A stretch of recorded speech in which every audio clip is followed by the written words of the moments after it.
Queridos, abra sua Bíblia comigo em Gálatas, capítulo 1, versículo 6. É o apóstolo Paulo escrevendo aos Gálatas, trazendo algumas recomendações para aquela igreja.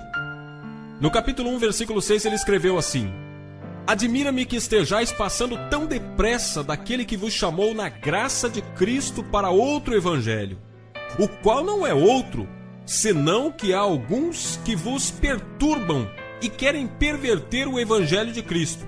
Mas ainda que nós, ou mesmo um anjo vindo do céu, vos pregue evangelho que vá além do que vos temos pregado, seja anátema.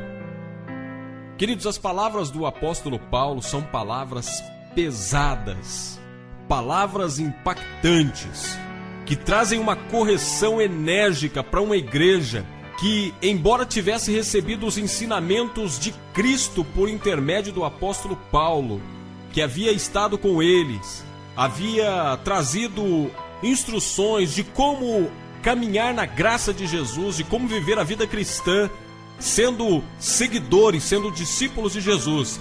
Essa igreja começou a colher para dentro de si algumas ideias de pessoas que estavam pervertendo o evangelho de Cristo. E o que seria isso, perverter o evangelho de Cristo? Meu amado, minha amada, eu creio que a perversão, ela acontece quando a gente se desvia do caminho reto, quando a gente deixa de fazer o certo e começa a incluir na nossa vida, na nossa atitude, na nossa maneira de agir, pensamentos da carne, pensamentos do homem, coisas que não têm base bíblica, que não provêm dos ensinamentos de Jesus. Quando a gente deixa de fazer o certo e começa a usar outras alternativas, sem ética, sem embasamento na palavra de Deus, a gente está pervertendo. O Papa Bento XVI, numa das suas últimas declarações, ele disse uma frase que seria mais ou menos assim: o homem atual vive como se Deus não existisse. Eu concordo com as palavras do Papa Bento XVI, porque isso tem acontecido, mas não somente no homem que vive fora da igreja. Há muita gente vivendo dentro da igreja como se Deus não existisse. As pessoas hoje colocam uma roupa, simplesmente olham para aquela roupa, se atendeu ao seu gosto ou aos caprichos do seu par. A pessoa não se importa se essa roupa vai causar escândalo, vai causar pensamentos de sensualidade, pensamentos que vão desviar a atenção da palavra. Ela não se importa com isso. E ela entra dentro de uma igreja evangélica e fica como se estivesse participando de um evento qualquer. Há muitas pessoas que vivem como se Deus não existisse. Há muitas pessoas que fazem os seus negócios preocupando-se tão somente se ela está levando vantagem. Sabe aquela coisa?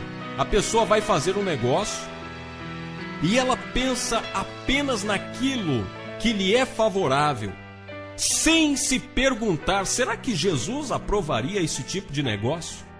Há outros que estão no seu trabalho, abrem o computador, de repente na internet uma imagem erótica, uma imagem que mostra pornografia lhe chama a atenção. Ele apenas olha para um lado, olha para o outro, não vendo ninguém, ele se delicia, ele se embriaga daquilo que está sendo mostrado com o fim de angariar almas para Satanás. Porque essa é a estratégia de Satanás: nos envolver com as concupiscências da carne, a fim de nos desviar do santo, do sagrado, daquilo que é de Deus. Há muitas pessoas que vivem como se Deus não existisse. Há muitas pessoas que às vezes estão devendo no comércio local, devendo sem poder pagar, e mesmo assim, o dinheiro que sobra, que serviria talvez para dar um fôlego, para quitar algumas contas, e assim tirar aquela impressão de que o cidadão é cristão, mas ainda é caloteiro, não teve transformação de vida, não.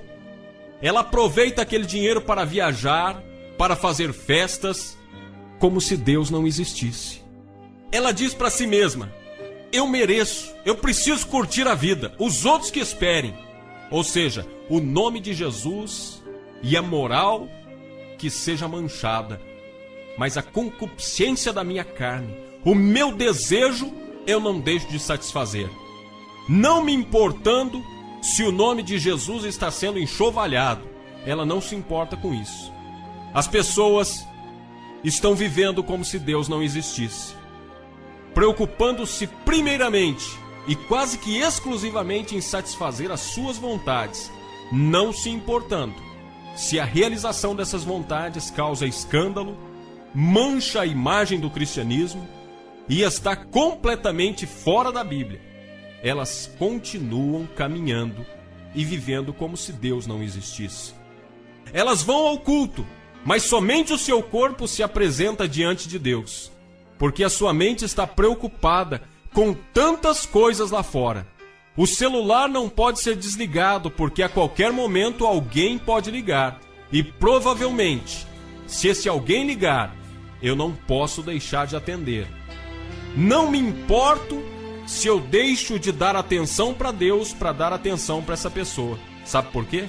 Porque eu estou vivendo como se Deus não existisse. As pessoas vão para os cultos, vão para as reuniões religiosas, já sem nenhuma expectativa, simplesmente para cumprir um ritual, para fazer como que aquele sacerdote e aquele levita que passaram do lado de um homem que estava ali, depois de ter sido saqueado, estava caído ao chão, à beira da morte. Aquele sacerdote e aquele levita que iam passando, eles estavam preocupados em chegar no horário certo da sua reunião religiosa e não deram assistência para aquele homem, porque para elas é mais importante mostrar para as pessoas que elas não se atrasam do que fazer a vontade de Jesus. Sim, a vontade de Jesus, porque Jesus disse: toda vez que fizer alguma coisa a esses pequeninos, é a mim que fazeis. Mas as pessoas deixam de fazer a vontade de Jesus para simplesmente cumprir um ritual. Estão vivendo como se Deus não existisse. Olham para um lado, olham para o outro, não tem ninguém olhando, então eu posso agir com desonestidade. Me esqueço de olhar para cima. Me esqueço de olhar para aquele que tem os seus olhos que varre a terra toda, porque eu vivo como se Deus não existisse. Agora, nós precisamos entender que o nosso Deus, Ele chama a atenção, mas não apenas para nos humilhar. Ele quer que o seu povo se volte para si e volte-se para viver como que se Ele existisse, porque Ele existe. Ele está em toda parte. Ele pode ver tudo. Ele pode estar com você agora, talvez falando de uma forma dura, mas Ele quer que você se volte para o seu amor. Querido, querida, preste atenção na forma em que você está vivendo. Viva de uma forma a estar glorificando o nome de Deus, porque Ele existe. É Ele que te dá vida, é Ele que te dá esperança, é Ele que te dá uma razão para existir, porque Ele também existe. Volte-se para Deus enquanto você pode achá-lo, em nome de Jesus. Que Deus abençoe a sua vida.